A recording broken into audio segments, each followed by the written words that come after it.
Solo always does shots first. Singing yup no. Yup, yup. You're singing yup no. Chucha. Yup no. No. At the Cantina Club.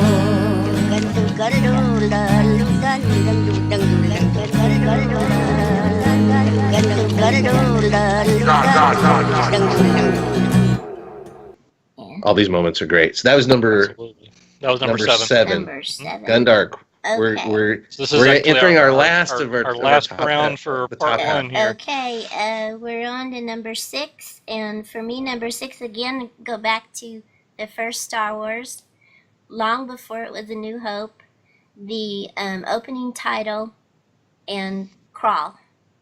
When you see okay. Star Wars suddenly appear on the screen, the title Star Wars shoots into the screen on the Very good. star background, and then you have that epic crawl. I mean, today this is old hat, but and I know that title style was drawn from the old Saturday afternoon serials that George Lucas grew up with, especially the Flash Gordon serials. But we didn't grow up with those things. You know, I had never seen any of that. No, I've never seen any of that stuff. When we first stuff. saw Star Wars, and so to have and also I'm thinking about the time period in '77.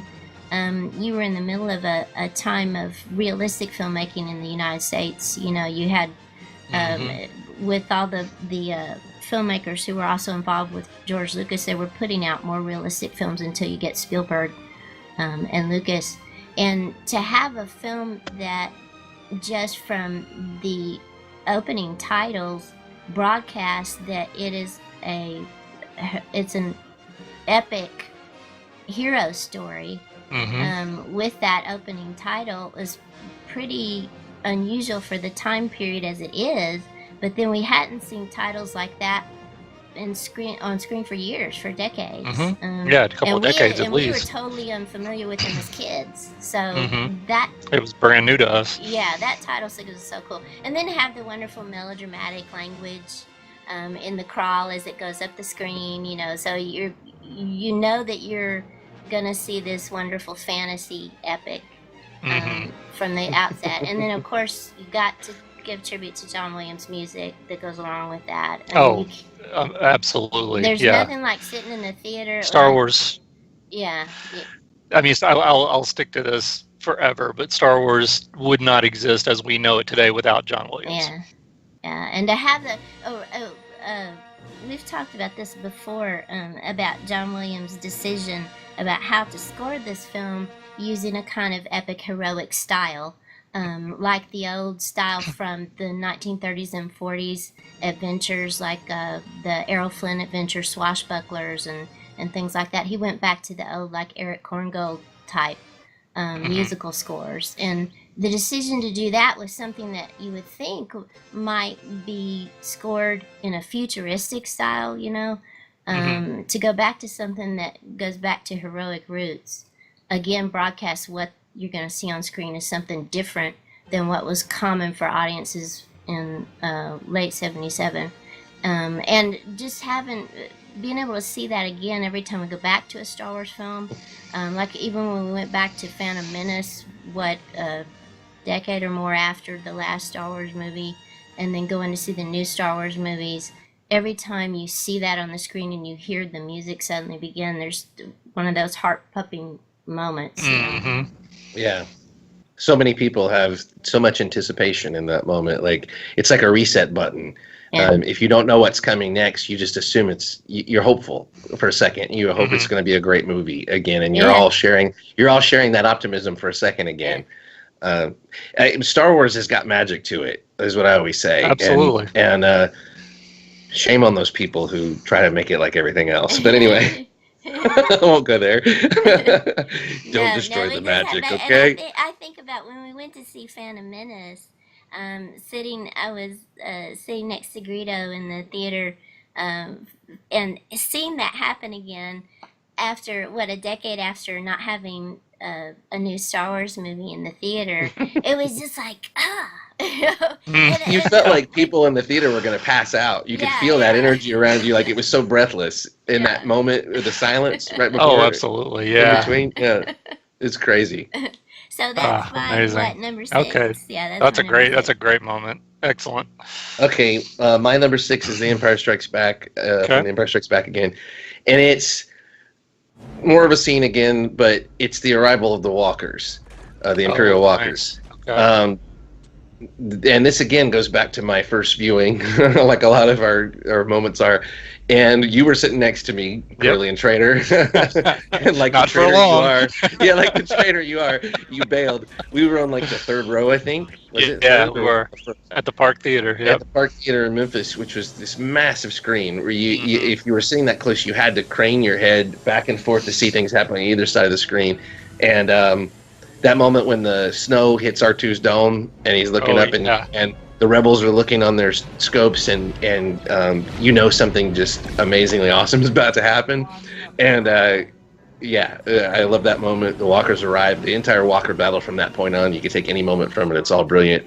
What great work. Thank God they didn't replace that with CGI in the special editions. Yes. That stuff needs to stay forever and ever, you know, the walker models. And Empire was full of moments like that were quick, but somehow set different tones and drew you in.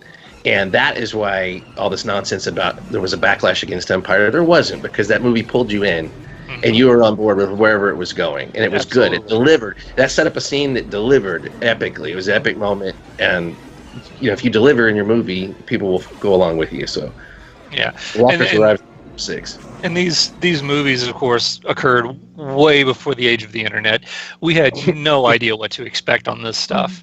No. You know, when we see the snow hitting R2, and then you hear the ground pounding, you don't know what that is, and and then you see the rebel guy, with the binoculars like that. We're just like him. We're like, what the hell is that? It's like, and then they show him. It's like, oh my god! It's so just mind-blowing.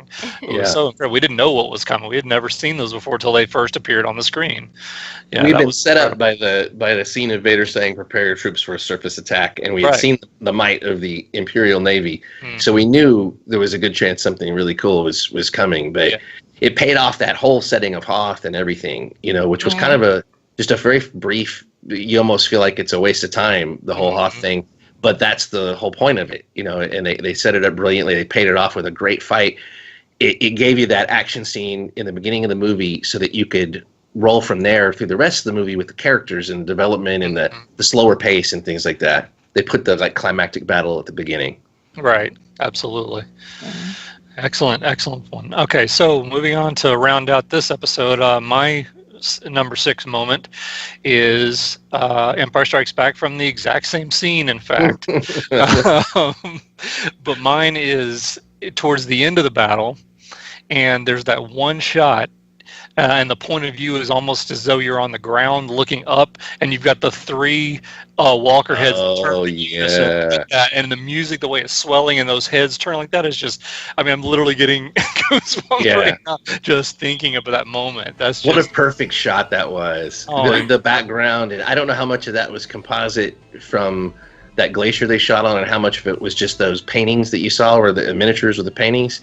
But and the music there turns doleful as well, and the battle is lost at that point, and the Empire is still standing tall. They're not hurt at all.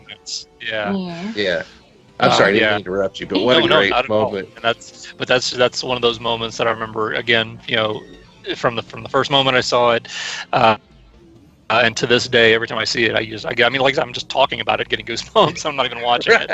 We're such nerds. It gets me that point.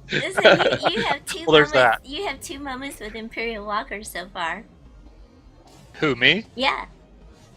What was my He's checking out his list. The indoor scene in the Return of the Jedi. Yeah.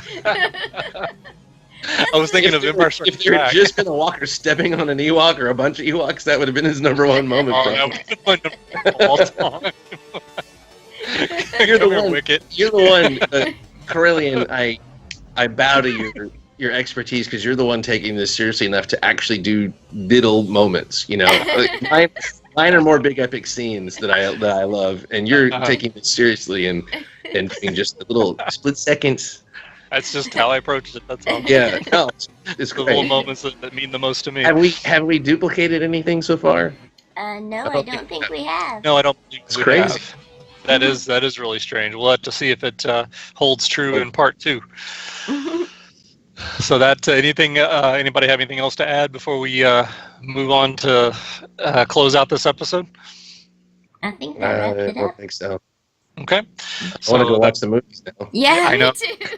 me too. Watch the movies bad. So okay, so that wraps up our first half of the top 10 moments from all of Star Wars. That gave us our 10 through 6. So come back next time and watch our 5 through 1. Till then, we'll see you later. We all know around here, the solo always does shots first. Singing yup no, Yup, yup. you're singing yup no, Cha-cha. yup no. No. At the Cantina Club.